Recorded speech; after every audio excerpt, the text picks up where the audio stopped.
Hello दोस्तों, आज हम पढ़ते हैं पानीपत की हार के कारण। पानीपत के हार के कारण में पहला है मराठा सेना का स्वरूप। मराठा सेना जो है, ये मराठे वैभवशील जीवन जीने वाले थे। ये शिवाजी के मराठों के विपरीत थे। ये जो मराठे थे ये वैभवशील जीवन जीने वाले थे, और जो शिवाजी के मराठे थे ये हरदम युद्ध में व्यस्त रहते थे। और ये जो मराठे थे ये आलीशान जीवन जीने वाले थे। मराठों की सैनिक संख्या अब्दाली से कम थी। जो मराठों की सैनिक संख्या थी वो अब्दाली के सैनिकों की तुलना में कम थी।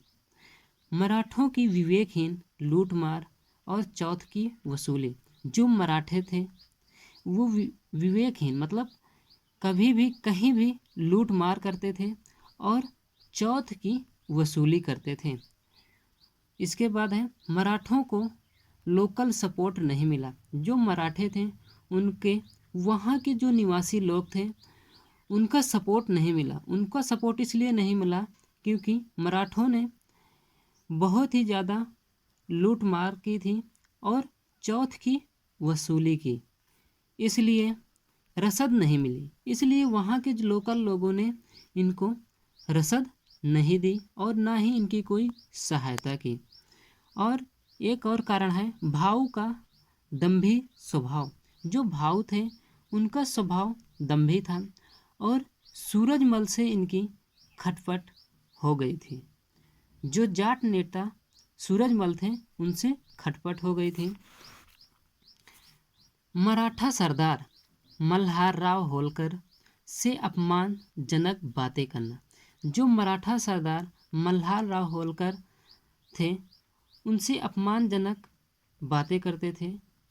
अतः होलकर की भूमिका संदेह के दायरे में है। जो होलकर की भूमिका है वो संदेह के दायरे में है। अब्दालियों का कुशल नेतृत्व। जो अब्दाली थे उनका नेतृत्व कुशल था। पानीपत के तीसरे युद्ध ने इस बात पर फैसला नहीं किया कि कौन राज करेगा, लेकिन यह तय कर दिया कि मराठे राज नहीं करेंगे। जो पानीपत का तीसरा युद्ध था उसने यह फैसला किया कि अब इस दिल्ली पर कौन राज करेगा यह तो तय नहीं हुआ, लेकिन यह तय हो गया कि अब दिल्ली पर मराठे राज नहीं करेंगे। पानीपत के युद्ध के बाद मराठों का विवाद।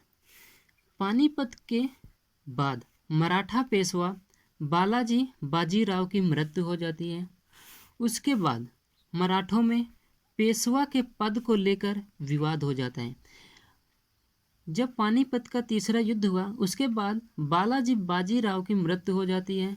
उसके बाद पेशवा के पद को लेकर मराठों में विवाद हो जाता है।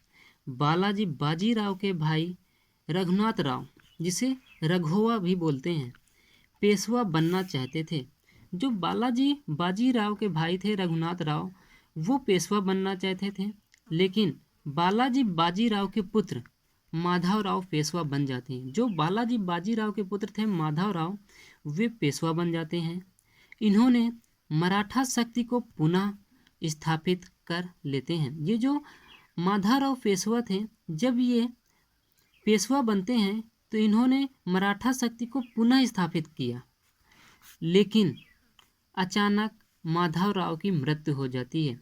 इन्होंने मराठा शक्ति को पुनः स्थापित तो कर लेते हैं, लेकिन अचानक ही इनकी मृत्यु हो जाती है। तो इनके भाई नारायण राव पेशवा बने। माधवराव के जो भाई थे नारायण राव, फिर वह पेशवा बने, लेकिन रघुनाथ राव नारायण राव की हत्या करवा देता है। जो रघुनाथ राव है वो नारायण राव की हत्या करवा देता है। इसके बाद रघुनाथ राव पेशवा बनते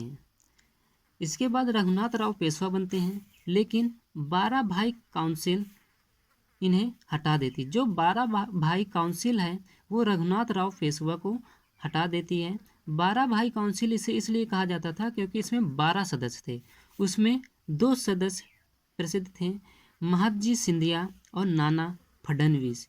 ये 12 भाई काउंसिल के ये दोनों लोग भी सदस्य थे।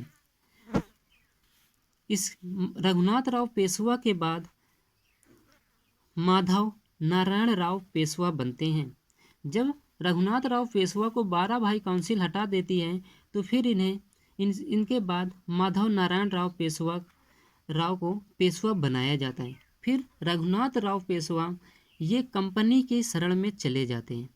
जो रघुनाथराव पेशवा ये कंपनी की शरण में चले जाते हैं और वर्ष 1775 में सूरत की संधि होती है।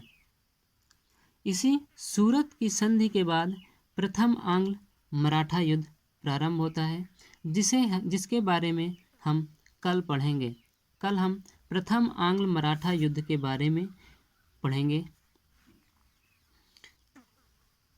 दोस्तों, अगर यह वीडियो अच्छा लगे तो वीडियो को लाइक करें, शेयर करें और चैनल को सब्सक्राइब करें। धन्यवाद।